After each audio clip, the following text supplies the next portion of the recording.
Take 4,372. Chapter 21. Yonder. Dear Rump, the miller has been lorded now. I refuse to call him Lord Oswald. He will always be the fat, greedy miller, and his sons are still ugly trolls. Your friend, Red. I had to laugh. If Red could ever meet real trolls, she'd see that they were much nicer than Frederick and Bruno, and less ugly besides. The gnome found me after dark when I stopped by the side of the road to rest.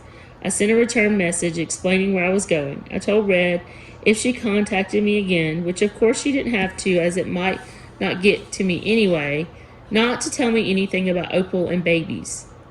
Ever. After a hard day's travel and nothing to eat but sludge, I thought I definitely deserved to eat Martha's meat pie. It was only slightly stale and I slept better than I had in ages. The next day I found a stream not far from the road, but nothing to eat, so I drank some of Martha's sludge. It wriggled all the way down, but it was food. For 3 days I traveled and didn't meet a soul, but on the fourth morning the road split in two directions. One sign posted to yonder, and another pointed to beyond. My heart skipped a few beats. Yonder! It seemed as good as finding a mother or a stiltskin, and maybe yonder had them both. By afternoon I started to hear the bleating of goats and the mooing of cows, but before long the baying of sheep drowned them all out. Sheep were everywhere, grazing in green fields, lazing beneath trees, or drinking at the stream. My stomach grumbled. I hadn't eaten since I finished off the troll's sludge yesterday morning. I wondered if I could slip into the pasture and milk one of the cows. Probably not without getting kicked. I walked through a small village where chickens and gnomes were scattered among little houses with thatched roofs and smoking chimneys. Women were hanging laundry out to dry while children danced around chasing pixies. I approached an older woman shaking out a rug. I told her I was looking for someone who might know my mother. She's dead, but she lived in yonder and I want to find her family. The woman took stock of my tattered clothes and overall filthiness. She recoiled slightly. I must have smelled like trolls. What was her name? The woman asked. Anna, I said.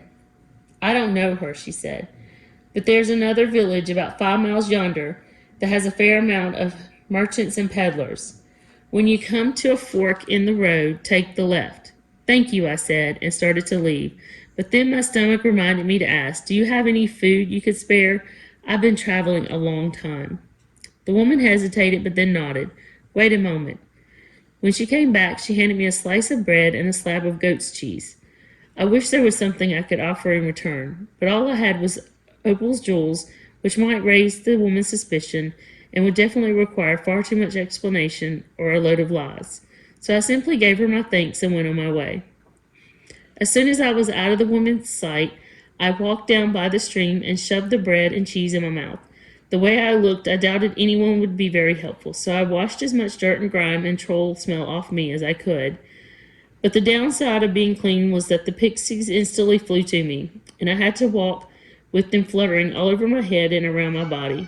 Their shrill voices rang in my ears. I reached the other village in late afternoon. It reminded me of my village on the mountain. Little lopsided houses were scattered willy-nilly, and the only big building was the mill, which stood on the edge of a forest. People were outside milking cows and shearing sheep and planting seeds in their gardens. They were lucky they could grow their own food. I stopped a man on the street and asked him if he knew of a woman who lived there years ago named Anna.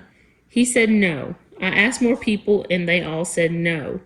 Finally, in frustration, I slumped against a rickety fence. All my hope was slowly seeping out of me. I brushed some pixies from my face and arms, but they just came back giggling. You must be full of luck, said a voice behind me. I turned and stared through the fence. There was an old man sitting in front of a wooden shack, spinning. Seeing someone spinning renewed my hope.